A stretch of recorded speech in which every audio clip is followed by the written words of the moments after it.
Howdy, Possum Patty here, and today I'm gonna cut to the core. Come on along.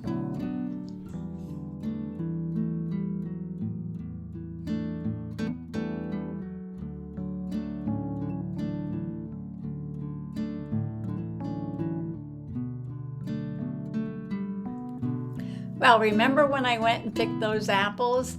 Yes, I finally made the apple pie. And I made it with gluten-free crust. It was very, very good. And I decided that I wanted to put the recipe in my journal for future reference. And I took a bunch of pictures while I was making it so I can kind of have like all the steps with a little picture. And I wanted some nice background paper. But you know, I ran into this problem when I was doing the orchard page. I don't have any apple paper really. So I was thinking, should I go to Michael's and buy the orchard paper pack? No. I don't need to do that. There was something we used to do when we were kids. So I'm going to go over to the table, which is over there, and see if I can come up with a nice pattern paper for the background of my apple pie page.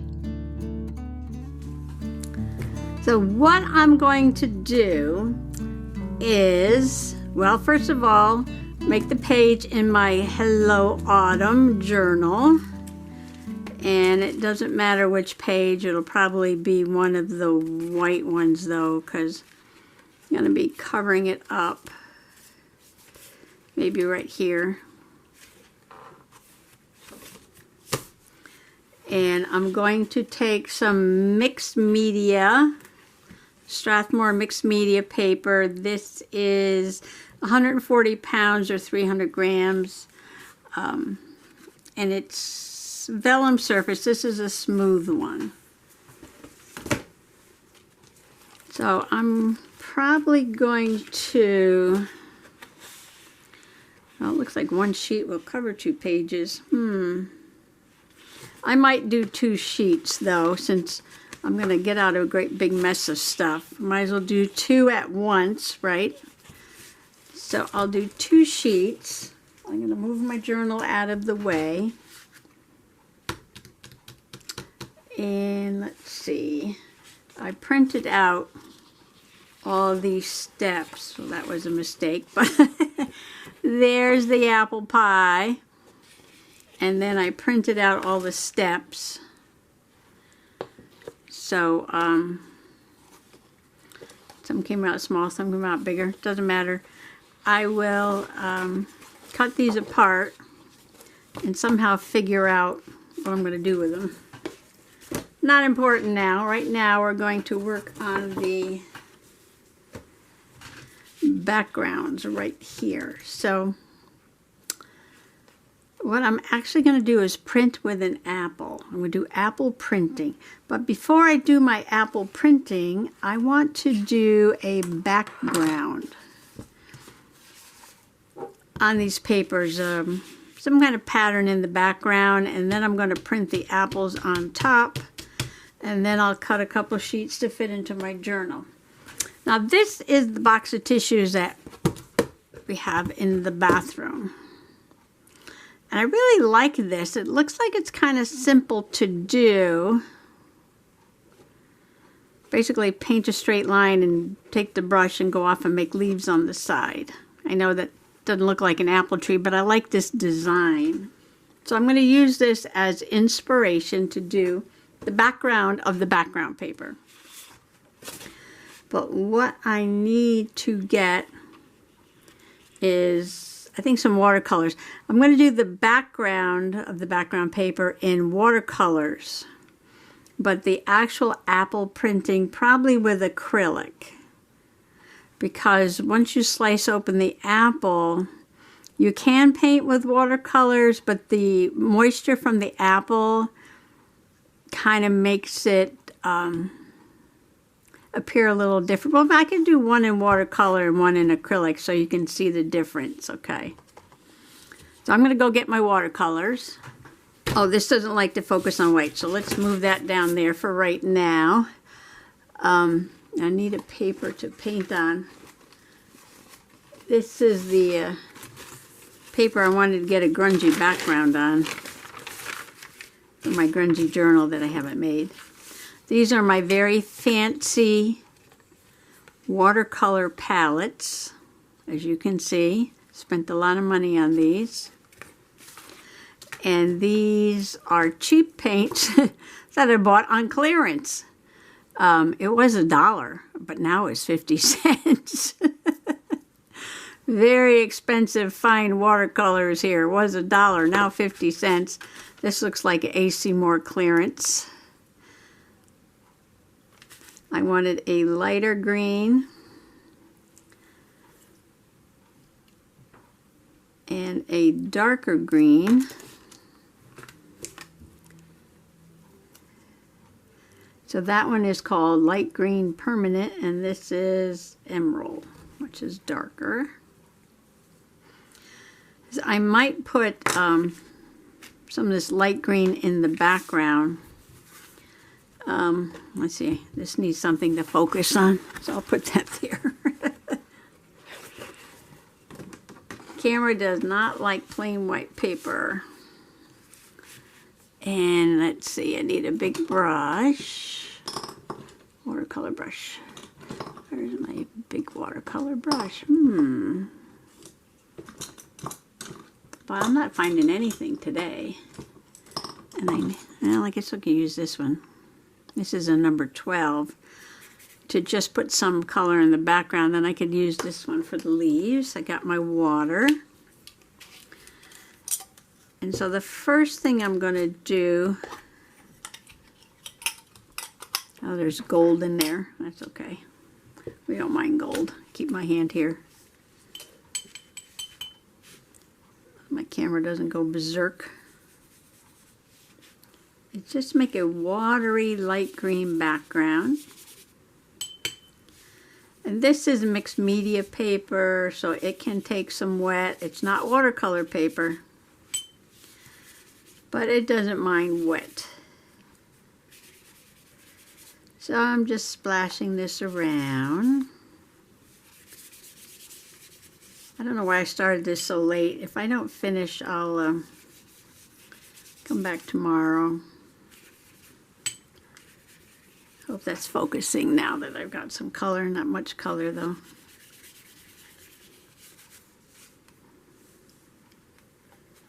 So the pie's already all gone. Isn't that funny? I'm making a journal page now that the pie is all gone. That's okay. That is okay. There's Mr. Possum yawning. Okay, well, that's kind of cool. Okay, put my hand here. Throw that one down on the floor. Oh, I can't. I have to put my hand here because I got that green stuff. I'll put my hand here. The apple there. And do the same thing.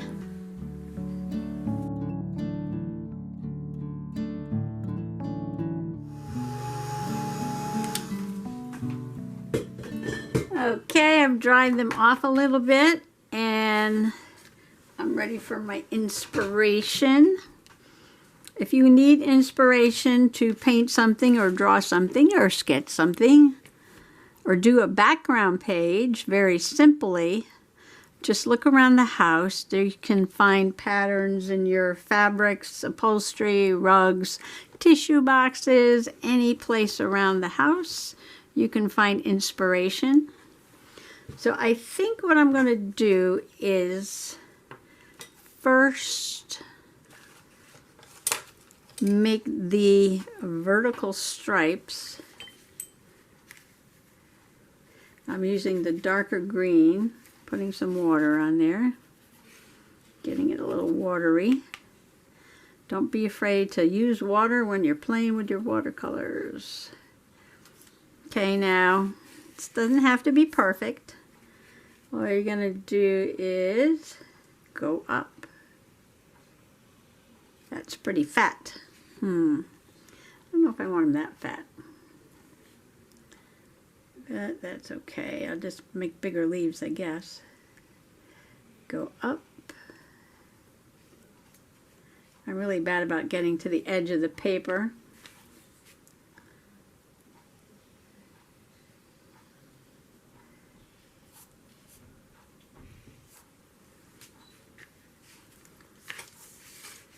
They don't have to be the same distance apart.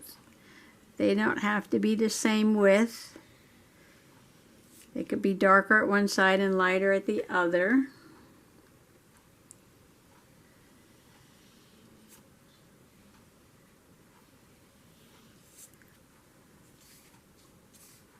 And don't worry about these little darker blobs there. If you look at what the professionals did, see, they even have those little darker blobs right there too. Perfectly fine, perfectly fine. Somebody got paid to do that on that Kleenex box. So don't worry about it. And all they did was come out, press the brush down, and lift it up. Start light, press down, lift up. Start light, press down, lift up.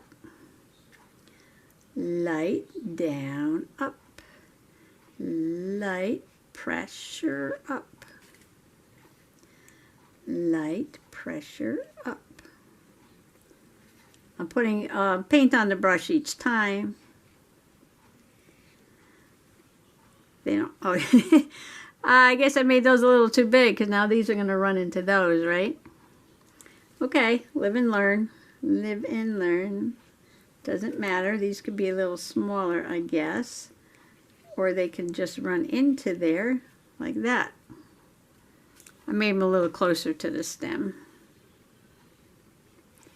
I got to think about that one over there. See, I did a few of them with one brush full because they weren't as big, so. Oh, the cat's knocking at the door again, right when I'm painting.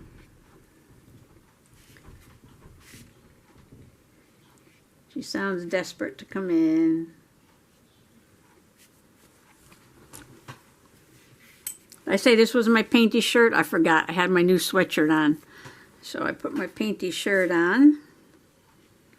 Got ooh, that's a blob. Got lots of paint all over it. Down, press, up. Down, press, up. Down, press, up. Down, press, up.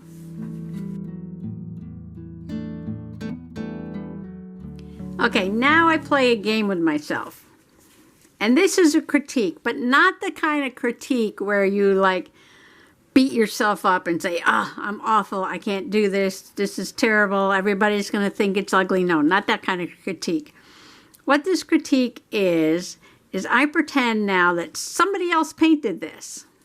And I look at it with an eye to, what do I really like about it? What I don't like about it? And if I were to do it, how would I change this? So you're critiquing somebody else's work. So you're not beating yourself up and giving yourself a bad review. So we're going to pretend somebody else did this. And I'm looking at it and I want to make one of these. So I'm going to copy them. But what do I like about it and what don't I like about it? Well, at first I kind of ran the leaves over. Well, no, not me. This other person. Well, first the artist, we'll call the artist, kind of ran the leaves over. But you know what? I kind of like that where they kind of overlap a little bit. So, you know, that might be interesting every once in a while to do that. I like how some parts are darker and light. I think I would do that. I don't like how the artist has these big fat straight lines going down. I think they're a little too thick for these leaves. So if I were to paint this, I might make this thinner and maybe even wave it a little bit, make it look a little bit more organic. I can't make up my mind though if I like the leaves that have a little bit of a stem or the ones that are right on the stalk, but maybe just a variety of leaves I would like. Okay, so now that I've critiqued this artist, I'm going to paint it. So the first thing I need to do is get my thinner brush. So this is a number, it's all worn off, 8. I think that's an 8. And I thought I had a 6 here somewhere. 6. All right, so here's a 6. Now this may work or may not work, but we'll see. So I have a thinner brush, and instead of making them as straight as I can, I'm going to just wiggle them a little bit. And I'm starting at the bottom. I don't know why, because I'm thinking of plants growing up. Although plants could grow down if it's a hanging plant, right? And leave some space there for leaves. So I don't want to wiggle it a lot. I just wanted it to be a little bit more organic looking. And I pressed down so hard on the brush that came out pretty thick too. I should have stayed at that pressure there. Although I could make a thinner line down the middle like that and give the illusion that it is thinner than what it is. See, now this is what I was thinking of. About like that. And none of this matters because I'm going to stamp apples all over this, so this is just playtime, I guess. So I don't want to keep following the same curve, so I made this one a little different.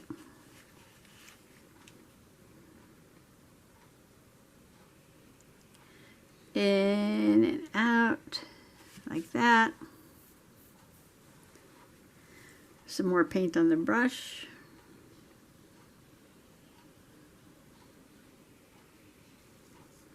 Like that. So if you have some cheap watercolors and you just want to play, get some paper. This is probably not cheap paper, but I need to find a new pad of cheap mixed media paper to play on. I probably used a bunch of it up jelly printing and doing those elderberry dye papers. Okay, I'm liking this. I like this. It's a little thinner, a little more organic. Okay, let's see about my leaves. Do I want to use this brush or the other one? I don't know. What if I use a mixture of brushes and do some with the bigger brush and some with the smaller brush? Well, they don't look much different, so I guess this part doesn't matter, does it? No. Doesn't matter. Okay, so far. I like it.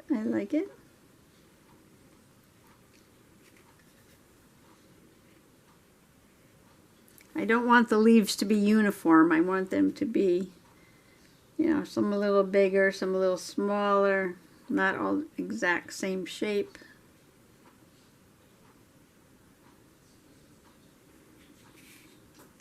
This side's a little more smudgy, huh? Go to the right, it comes out. Oh, no, that one's smudged too.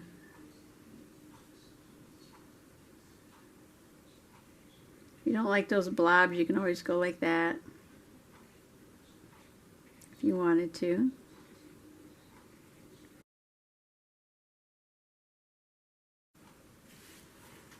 Okay, you see this blob there? You're not supposed to have blobs of paint like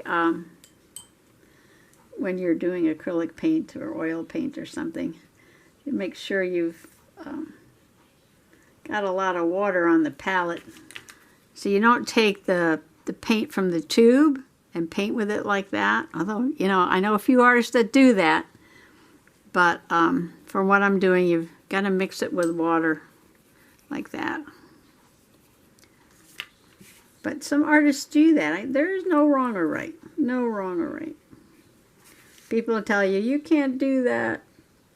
You got to mix it with lots of water. And then you'll find an artist that paints with watercolor straight from the tube. Could be very expensive if you got the expensive watercolors.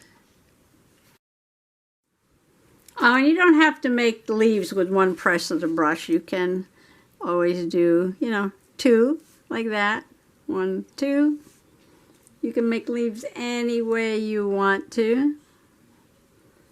And if you don't like the shape of one, you could just go back over it.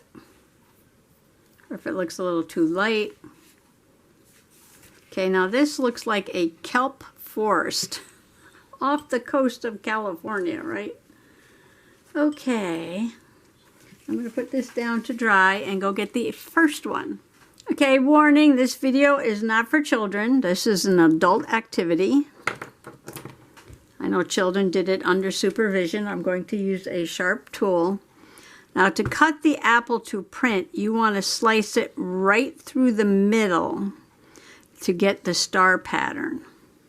So carefully, with a knife that's probably sharper than this one, slice through the middle of your apple. Okay. And take the seeds out.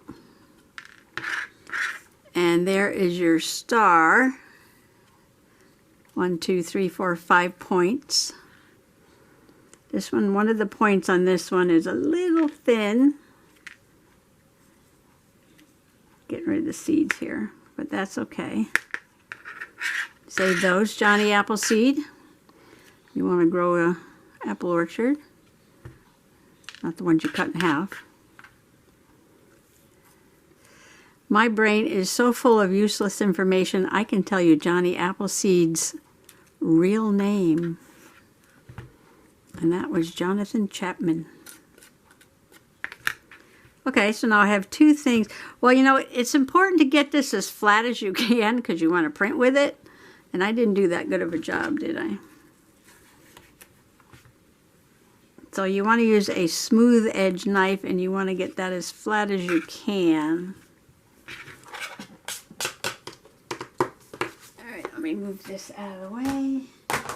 Put it down there. Okay, we're back to the first paper before I mess this up. Let me show you version 1 and version 2. Some people might like that. Some people might like that. Some people might not like either one. Saying, Awesome Patty, you're crazy. Okay. Now I want to try some different paints because this is all an experiment. I have red, cheap, Dollar Tree. This is Scarlet from the Dollar Tree. And I have not the most expensive, but a store brand Dick Blick red, and this is cadmium red. Cadmium red. Oh, I was going to do watercolor. You know what? I might not do watercolor tonight. I might do that another day. So we're going to start with this one. And let's see. Start with this side, I guess. You could, let me get all these brushes out here, do this. It's best to print with a thick paint. I mean, if you have printer's ink, printing ink, not printer like, you know, you print stuff out from your computer, but people who do mono printing and different kinds of printing, artist printing. That stuff is gooey and it sticks and it does a nice print. So this is just cheap Dollar Tree paint. So we'll see how this comes out. Looks pretty, doesn't it? Well, if this doesn't come out, I'll tell you what, I'm having a good time. And that's all that matters. I can put this brush somewhere so it doesn't roll away. Okay. Now, why did I decide to do this on this viney print? This really doesn't go, does it? Sometimes I get these crazy ideas, and I don't know why I wanted to do this. So I'm pressing that down. And picking it up. Pulled off some of the green. Let's see, I'm trying to make a star, but that might not happen. It's going to wind up looking like Christmas paper.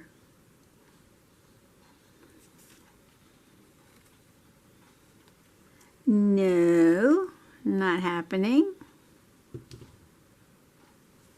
Okay, I just tried the Dick Blick paint and I almost got that star in the middle. I can see 3 points, almost a 4th point there. It's a little bit different red and I don't have that much. So let me get the other piece of paper.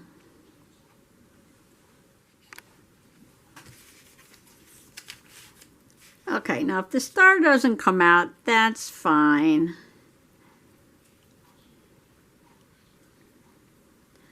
I'm not going to worry about it. Just to know that it was printed with an apple that I picked from the orchard that was left over from making apple pie. It's just fine with me. Okay. I wonder if I don't, the other one I did like 3 in a row. I wonder if I want to be random with this. Maybe I do. That's good. That is good. I'm going to squeeze out some more paint. You can see a little bit of the middle there. Not too much more in the little tiny tube. You can get a whole set of these colors. You know, when they're on sale for a pretty good price. It's just fun to play with all the different colors.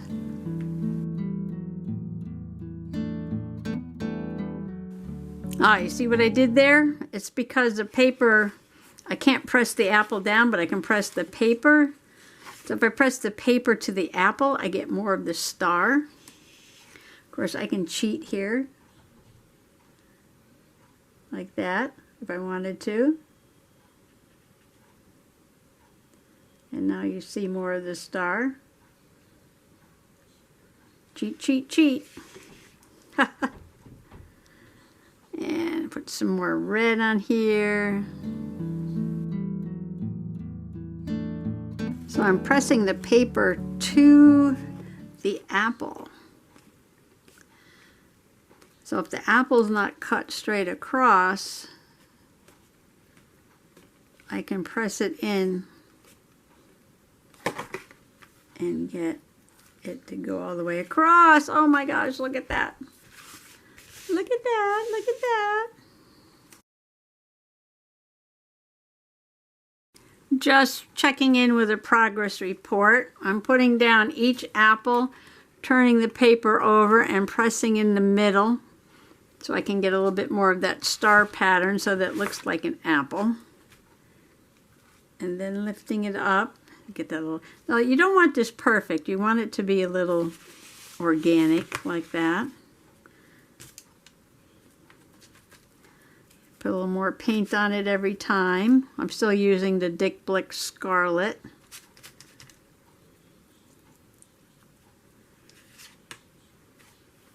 I did a couple of them towards the edges.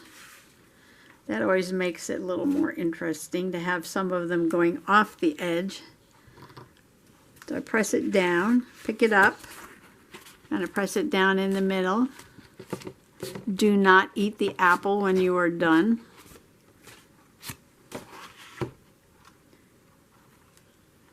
Perfect, perfect. And I'm going to do like a half of one over there. So I'm going to take paint that's on the palette here and, oops, paint half of it like this.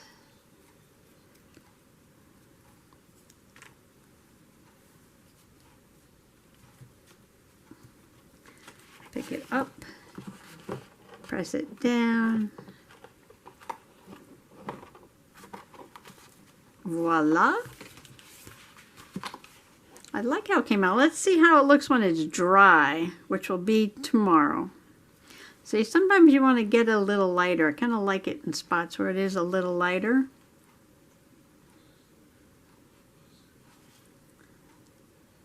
You can almost see the leaves through them a little bit. That's kind of interesting too. All right, tomorrow we'll see how this looks when it's dry, and I'll cut it down to fit in the book.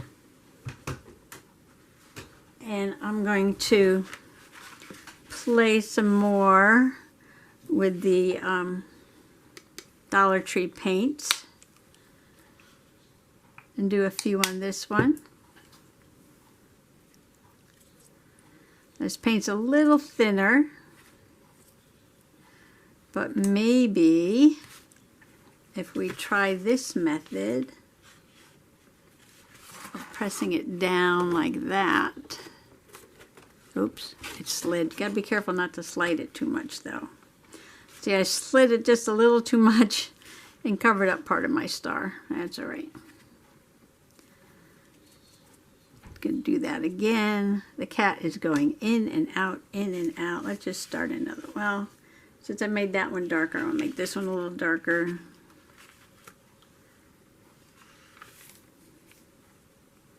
I almost liked them better when they weren't so dark. Oh, let's try making this a little watery and see how that comes out. Okay, now we're just experimenting on this. On this page, we're just experimenting. So I'm going to wet this a little bit to see how that comes out.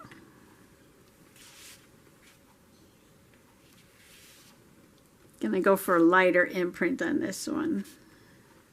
Yeah, I kind of like that. So we're going to play with some wetter. This is almost like what it would look like with the watercolors, getting it wetter. You kind of get that look, which is kind of neat. I like it. You can see the star on that one too. I didn't even flip it over, did I? No, I didn't. Okay. This might be fun. All right, so we're going to have more water, thinner acrylic paint.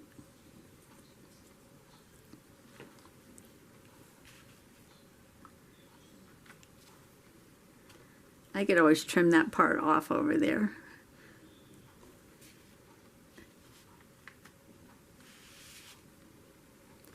And this is fun. So you don't have to cross over like that. You could always move your water over to where you're painting. Put the paint on here. Let's put more paint down.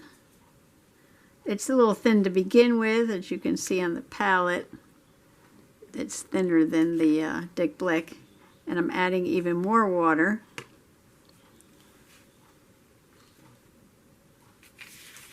I can press in the middle if I want. Wiggle it a little bit. Wow, these are actually coming out pretty cool. I'm not going to say which one I like better until they're dry. You'll have to come back for the exciting part 2, the conclusion of Cut to the Core with Possum Patty.